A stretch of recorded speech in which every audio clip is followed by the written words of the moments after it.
Hi guys, and welcome to today's task.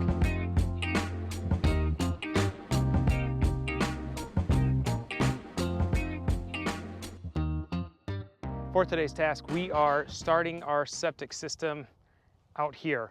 We need to be burying a septic tank and then our septic leach fields. And I'm going to be doing a lot of that while our framers are framing the house so we can kind of correspond with one another. While the framers are continuing their work, I'm going to be working out here out of their way and making it so that this house has a sewer system, I guess. That's what we're doing. So when it comes to a septic system, there are a couple things that they need to keep in mind. One is that it has to flow downhill. If it doesn't flow downhill, it's not gonna come away from the house. And two, it needs to be 100 feet minimum away from any water source. So I definitely can't be anywhere near the lake, and I don't wanna be anywhere near my well. So I have to be 100 feet minimum away, and we've gone a little bit further than that. Starting at our well head, and I went perpendicular from it, because I knew the water line was gonna go to my left and I wanted to go straight out from that. So we come out 100+ feet to where I've outlined in paint where our tank is going to go, and then our leach field will continue that way, just pulling it further away from the house, further away from our water source, and we're still nowhere near that water source. Now, I don't know if all septic systems are like this or how all ordinances work when it comes to putting in a septic system, but you have to actually reach out to your county health department. Ours happens to be the Bear River Health Department, and they are the ones who come out and inspect all of this and sign off on it.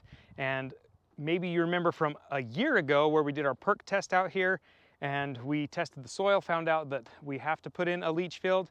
We found out the leach field we're going to put in, but they're the ones who determine that, not the house inspector. He just wants to see a check mark next to that from the health department. So they work hand in hand. So we are gonna grab the backhoe and start digging.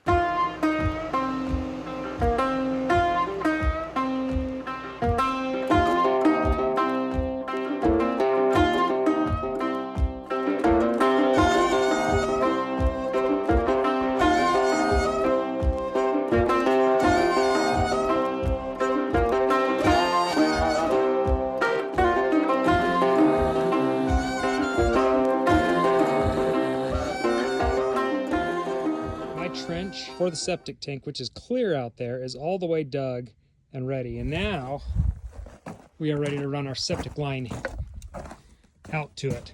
So anytime you have a sewer exiting your house, you have to have a clean out spot. And it used to be where it just would go down and clean out one direction, but now you actually need both directions, and it's really smart too anyway.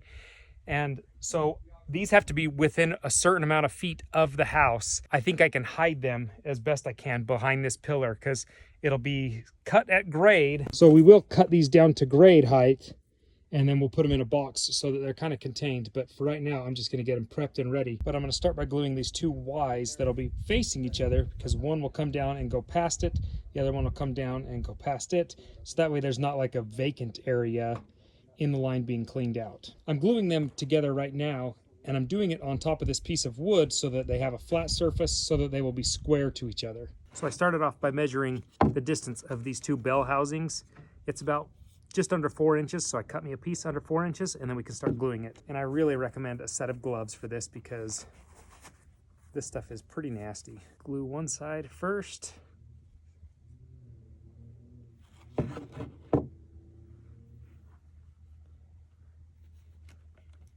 Glue this side second.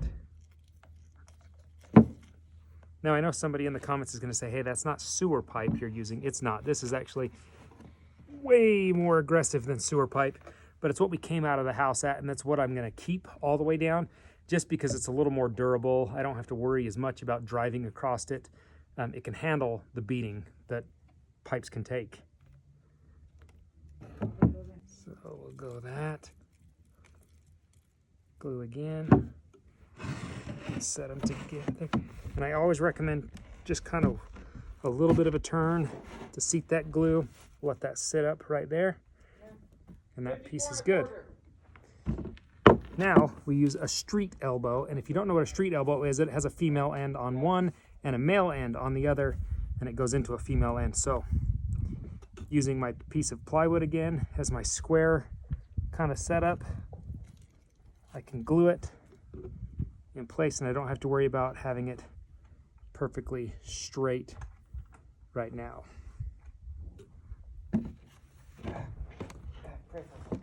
Push it in all the way, set it against the ground, and then we know it's square. Now the other side. Okay, you ready? There you go. There's our clean out. And we'll put this guy in place.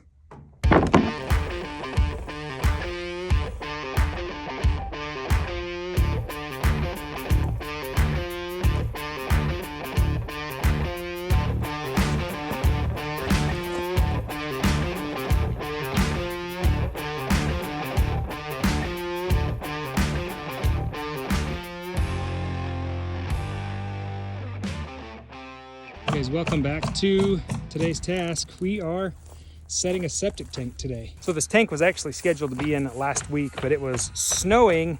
The temperatures were just a little bit warmer, and so everything was wet and mushy and mud, and it's definitely colder now. The temperatures have dropped. The ground itself is frozen, but the top surface, as it gets a little sun on it, gets a little bit greasy. So we're a little bit nervous, but he says he should be okay. So we've had to dig our hole, and there's just a few requirements. One of the requirements is the top of the tank can be no more than 53 inches deep. So that was kind of one of the depths we had to work off of. And then I knew how deep my pipe was coming out, and then I knew how deep the tank was. He says it's 53 inches. Kind of fun. 53 inches from the bottom of the tank to where the pipe comes in. So I had to kind of go off those two measurements and give me a rough estimate of height. But he told me his truck weighs 26,000 pounds, and I have no idea how much that tank weighs. It is a 1,500 gallon tank. It's big. It holds a lot of the poopies. One thing to note too is a lot of semis typically aren't four-wheel drive. Some are, some aren't. I don't know if his is, so buckets might be put to work a little bit later, but he says he's gonna crane it from right here and set her in place.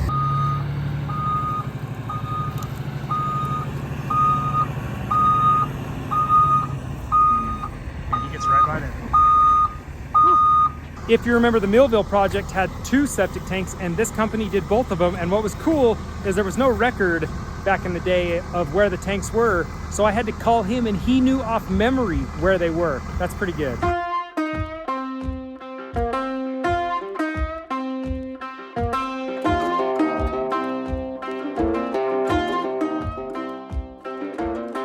Pay attention, because all of our trusses are coming right now as well.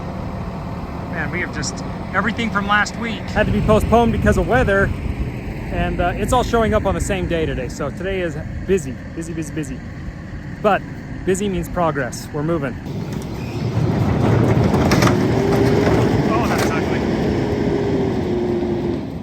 If you're ever wondering how they get trusses off a truck, it's not pretty.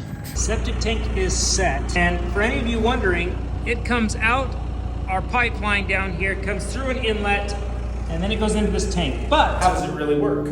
Well, the inlet is here, and it comes in. Now, the inlet is high so that your solids have a place to drop down to. They fall all the way down, your solids stay here, and they continue to break up. As this fills up with 1,500 gallons, your outlet is here, and your water waste will start coming out. Now, there are septic tanks that will have chambers within them so that it kind of breaks up a little bit differently, and some are required in different areas where you live. Your septic specialist, who will give you the permit in the county you're building in, will tell you what kind of tank you have to have. I wasn't required to have a chambered tank, and some even require special chambers with bacteria drops that you are continually changing so that the bacteria breaks it down even more. Typically, if you're like right next to a river or right next to a waterway, those are required so that it's clean water going out.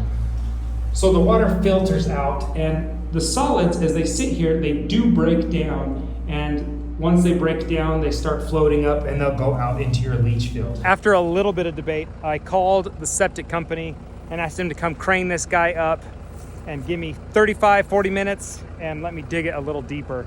So initially, this tank sat about level here, which put the exit tube below grade and wasn't as big of a deal, but I just didn't love it. I thought if this thing's got to last the test of time, I need it buried a little deeper. So we got it a little more in line here with this trench height, which is great.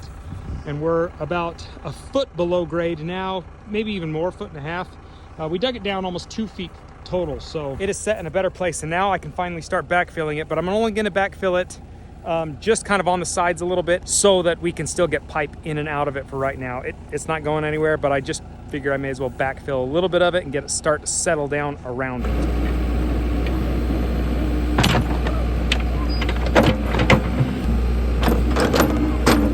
I know it's been a few phases in our septic tank task that we're trying to get accomplished, and we started this months ago, and we've still got probably maybe a month or two of work left. It just kind of comes in phases of when I'm available to get to it and what stage we can be ready for. This is the tank up to date. It is buried and set, and now our leach field will come soon. That is the next phase of it. So if you like today's video, give it a thumbs up. If you're new to the channel, subscribe. And if you don't want to miss out on any of the content today's task is putting it out, hit that notification bell so you see every task that we get accomplished. Until next time, we'll see you guys later. Bye, guys.